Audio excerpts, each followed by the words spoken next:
At our family reunion, I organized $6,500 on decor, dinner, and family flights, my cousin said. He brought Grandpa? Ugh. My aunt sneered. He doesn't belong here. I said nothing.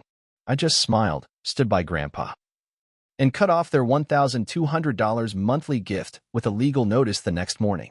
It's embarrassing that you brought Grandpa, my cousin Marissa whispered, sipping her Chardonnay like she was on the Real Housewives of Indiana. Ugh. I didn't even flinch. Just held her gaze across the rented lodge hall in Bloomington and smiled. Aunt Diane, sitting 3 seats down next to the custom fondue station I paid extra for, leaned into her wine and muttered loud enough for the nearby cousins to hear, "He doesn't belong here. Come on. What's he even doing here?" I stood behind Grandpa's wheelchair. He was wearing his old army blazer, the one with the missing button and the bronze pin he never talks about. His hearing aid was off. Thank God. He didn't hear them. But I did. I looked around the banquet hall. Every detail was mine. The garlands, the string lights, the professional photographer near the generations of love backdrop. I'd flown in relatives from 4 states, chartered transport from Cleveland, and prepaid for 80 steak dinners with vegan options. Cost me exactly $6,482, not counting the cash tip I gave the jazz band warming up in the corner. I even booked this weekend on Memorial Day for Grandpa. Because he served. Because he mattered. But to them, he was an inconvenience. A reminder of something old and fragile. A detail that didn't fit the Instagram aesthetic. I tightened my grip on the wheelchair handles. You doing okay, Grandpa? I asked softly. He nodded with watery eyes. Haven't seen the family in so long, he whispered. Thanks for bringing me, son. I really needed this. I smiled at him. And in that moment, while the cousins laughed at private jokes and my aunt scrolled her phone, I made a decision. Not with drama. Not with rage. With calm. The next morning, I emailed Aunt Diane and Marissa a PDF. Subject line, termination of monthly disbursement. The $1,200 I'd been quietly wiring them for the last 3 years, tuition help, rent floats, whatever they called it, was done. Legally. Permanently. No more. Because if Grandpa doesn't belong here, neither does my money. And that was just the first domino. For 3 years, I was the guy who made the family work. The glue. The fixer. I paid Marissa's rent during her gap year, which somehow turned into 2 years of streaming herself crying on TikTok. I co-signed Aunt Diane's second mortgage when she accidentally defaulted on her first. I even helped Cousin Todd get his truck back after he lost it in a DUI mess he still swears was just a misunderstanding. Every single one of them, every grinning face at that reunion, had taken something from me. Money, favors, rides to rehab, recommendations I wrote for people I barely liked. But they never said thank you. Not once. Because they didn't see it as help. They saw it as debt repayment. You owe us, remember? Marissa once texted me when I told her I couldn't float her rent again.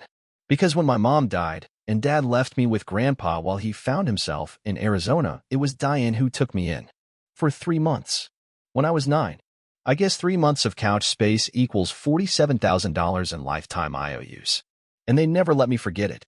After I cut off the payments, I stayed quiet. No post. No statement. Just silence. It took less than a week for the text to start. Marissa. You forgot the rent. Then. Tell me this is a joke, LOL. Then. Are you seriously doing this over Grandpa? That's sick. Aunt Diane went full mob boss by day 3. I don't know what kind of power trip you're on, but you better figure it out fast. Your mother would be ashamed. The mother card. Always the mother card. Funny, because Mom never once said a bad word about Grandpa. Even when Dad tried to rewrite history after her funeral, claiming Grandpa was never really part of the family. A lie I believed until I started going through Mom's old emails 2 months ago and found years of private conversations with Grandpa. Sweet ones. Loving. Full of worry about me. About what would happen to me if I stayed too close to the family. Guess I finally got my answer. The blowback didn't stop at the messages. For days after the reunion, a post showed up on Facebook. A public one. From Aunt Diane, complete with a photo from the event. A wide shot of the hall. And in the corner, there I was, standing behind Grandpa's wheelchair. Her caption? Some people throw money around to feel important. But real family shows up with love, not cameras and receipts. So blessed to have real support from my beautiful daughter. Real support? I paid for her flight. And Marissa's hotel. And their Uber from the airport. but they loved to rewrite the story. So I let them. For 3 days. While I pulled files, receipts, screenshots, and one audio recording from last Thanksgiving. That one was the gold mine. Here's what happened. Grandpa was living in a one-bedroom assisted living facility outside Indianapolis. I visited him every other week. Quiet visits. No one knew. One afternoon, I showed up early and caught Aunt Diane in his apartment. She didn't hear me at first. Her voice echoed from the kitchen. "You're lucky he pays for this place," she was saying. "But don't get used to it, old man. He's not going to keep this up forever. Once he gets a girlfriend, you're back in a home." I stood in the hallway, recording on. My hands were shaking. She walked out, saw me, and froze. "Oh, just talking," she said with a smile. "He gets confused sometimes." I smiled back. "Yeah, so do you." I held that recording until the day the Facebook post dropped. Then I sent it to every family group chat. No caption, just the file. 1 minute and 30 seconds of Aunt Diane's voice. The message bubbles went still for hours. No typing, no reactions, just digital silence. Until Todd's sweet, useless Todd broke it. "Dude, are you spying on us?" That's when I dropped the folder. A full Google Drive link. Screenshots. Bank transfers. A breakdown of every monthly gift I've been sending. Voice messages. Emails. The invoice from the jazz band, highlighted with, "Requested by Marissa." Then the last item, a scan of Grandpa's living will, updated, signed, and notarized. With me as legal guardian. And a little note Grandpa handwrote at the bottom. "Because you're the only one who never lied to my face." They lost their minds. Marissa DM'd me 32 times in one night, flipping between begging and threatening. Aunt Diane posted a now-deleted status about mental instability and family manipulators. Todd went full conspiracy theorist and accused me of planting evidence. I don't think he knows how Google Drive works. And me?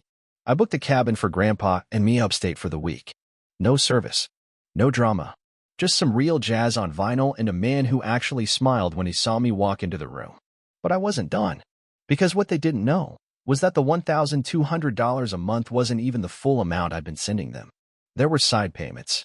Venmo, Cash App, grocery deliveries, tax help. Over $19,000 in 2023 alone. And I had every receipt. The question was, when to go public. Because people like them don't just learn. They only understand loss. And I was just getting started.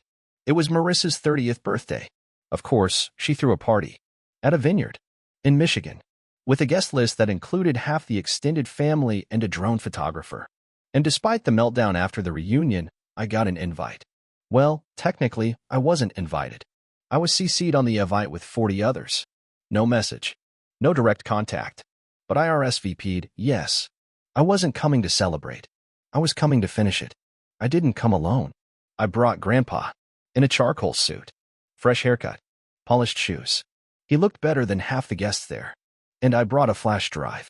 The vineyard had a presentation room. You know, one of those sleek wood-paneled halls with a screen, projector, and Bluetooth speakers. Marissa rented it for the slideshow.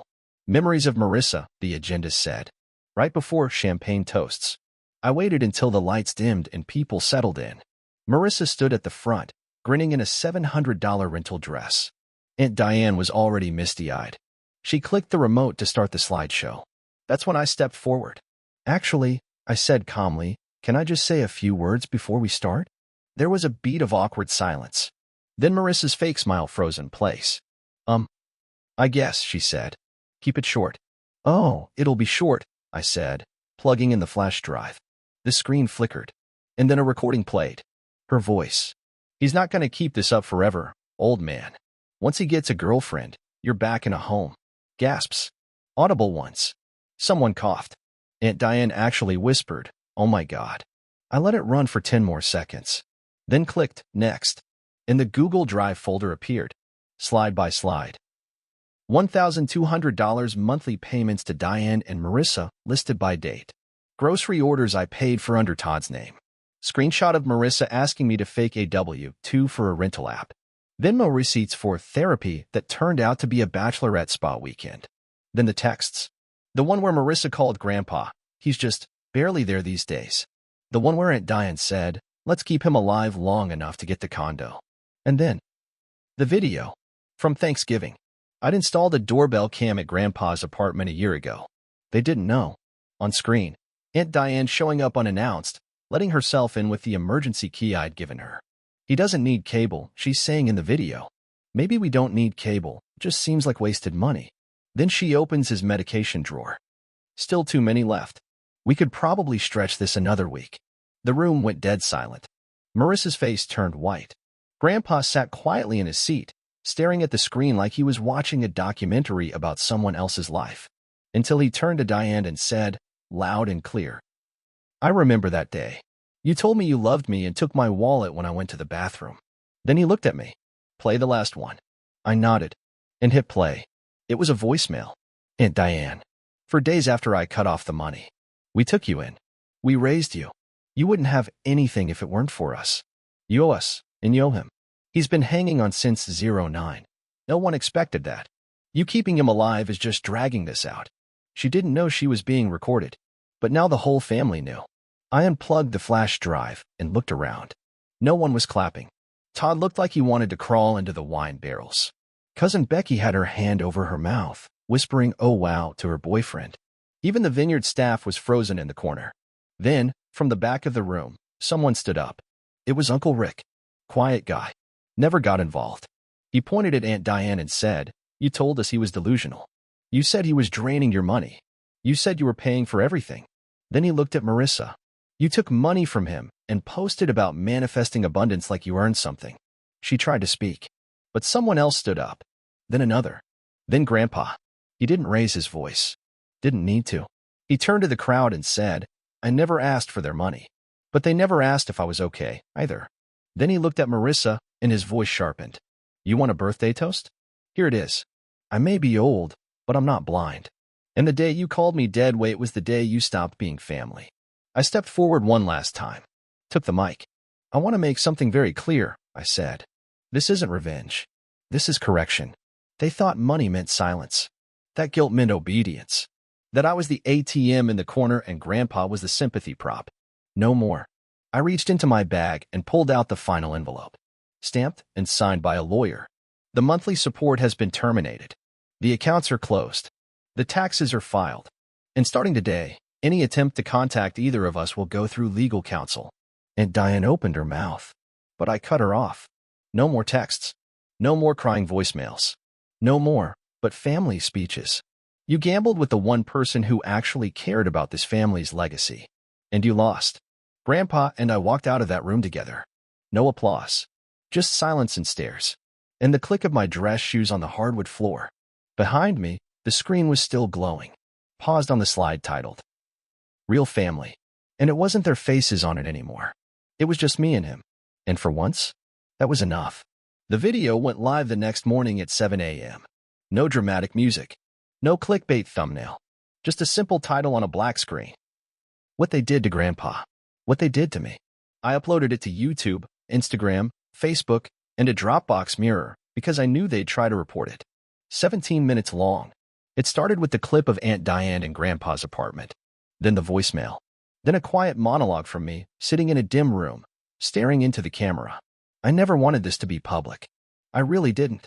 But when your own family lies about you, steals from you, and calls the man who raised you dead weight, you stop protecting them. You stop editing the truth. And you show people exactly who they are. Then I showed the receipts. Tens of thousands of dollars sent. Screenshots of Marissa's Instagram captions about abundance 2 days after I paid her overdraft fees. Venmo notes.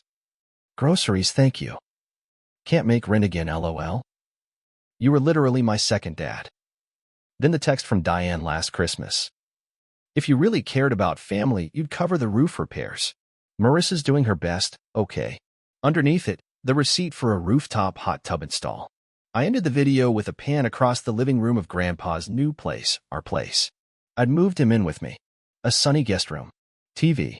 Fresh carpet. Fully ADA accessible bathroom. The whole thing funded by me. He looked into the camera and said, "My son didn't abandon me. He saved me." I hit publish and closed my laptop. By noon, it had 11,000 views. By dinner, 78,000. 2 hashtags started trending locally. Hashtag family by choice. Hashtag justice for Grandpa. I got emails from nurses who recognized the facility Diane used to dump him in. One of them wrote, "He was always sweet, just confused why nobody ever visited." An editor from a regional news site reached out. So did a podcast. So did a lawyer offering pro bono help if Marissa or Diane tried to sue for defamation. But the best message came at 11:08 p.m. from Marissa's ex. "You don't know me, but I've been waiting for someone to say it. Marissa stole $4,000 from me in 2020. I have the texts. Let me know if you want them." I did. And I got them. Diane posted that night, of course. A Facebook novel.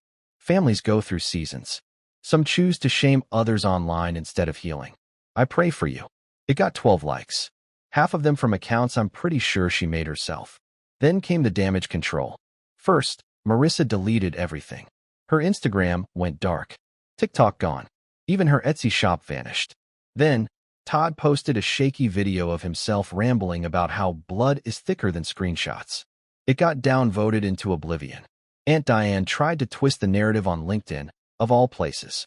She posted a lesson about resilience and betrayal and how being the scapegoat builds character. One comment, "This you," with a link to my video. But I wasn't done, because while they scrambled to rewrite the story, I dropped part 2 of the series. Title: The Real Cost of Being the Family Wallet. This one had charts. A breakdown of every penny sent to Marissa and Diane since 2020. Labeled, dated, annotated. The closing line: "If I'm just the wallet, consider this my receipt." That week, I launched something I'd been planning for months, but never had the nerve to publish. A website. A resource hub for people supporting toxic families. Articles. Forums. Testimonies. The homepage banner? Love doesn't mean limitless access. I hired a friend to run the socials.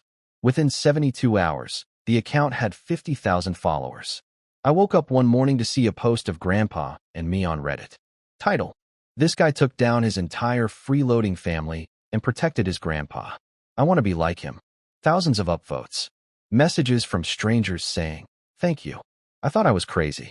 You gave me the courage to cut off my abusers." And then my inbox pinged again. From a woman named Jennifer. She wrote, "I work at a local charity that supports elder abuse victims. We saw your story. Would you and your grandfather be open to speaking at one of our events?" I asked Grandpa. He smiled, nodded, and said, "Let's give them something they can't lie about." Meanwhile, Diane tried to file a restraining order. Filed it, then immediately withdrew it once she realized it would make all my evidence public.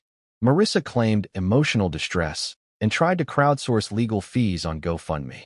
It got taken down in 18 hours after someone linked my video in the comments and posted screenshots of her bragging about the vineyard party. She posted a story on a burner Instagram with a black screen and white text. "You think you've won, but you'll always be alone." I screenshotted it, saved it, and ignored it, because I wasn't alone. That weekend, Grandpa and I sat on the porch of our new place, sipping lemonade. He looked out over the garden and said, "You know what the best part is? You didn't yell. You just let the truth speak." I laughed. "Nah," I said. I shouted it. Just in receipts. Then I checked my phone. A message from a cousin I hadn't heard from in 5 years. "I'm sorry. I didn't know. If I had, I would have spoken up." I didn't reply. Not yet. Because this part wasn't about them anymore. This was about me. And him. And the house we built without their lies. It's been 4 months since Marissa's birthday. 3 since I dropped the second video. 2 since Aunt Diane tried to accidentally bump into me at a farmer's market and got ignored like expired yogurt.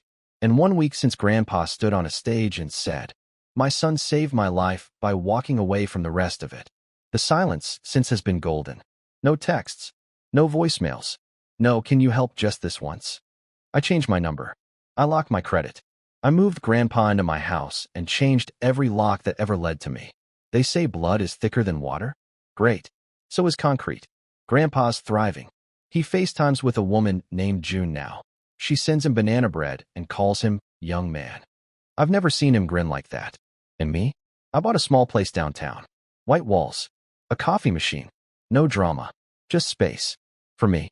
For peace. Diane still posts cryptic stuff. Some people just want to hurt others. So I bought a billboard outside her town. White text. Black background. Not broken. Just done being quiet. Me and Grandpa. It stayed up 3 weeks. Worth every cent.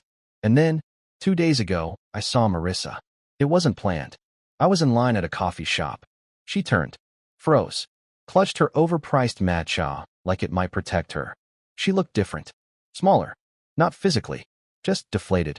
She opened her mouth, like she might say something. I didn't flinch. Didn't nod. Didn't blink. I turned to the barista and said, "I'll have what she's having, but I'll pay for it myself." Then I walked out, my coffee in one hand, peace in the other. Because I've learned one thing. I didn't ruin the family. I just stopped funding the lie. We visited the vineyard last weekend. The same one from the birthday. For sale, sign out front. Rust creeping up the gates. I snapped a photo. Posted it with, "Karma ages like wine." Then we drove home. Made coffee. Sat on the porch. And breathed. No more knocks. No more guilt. No more what ifs. Even if they found the address again, I wouldn't open the door. Not even for a blood transfusion.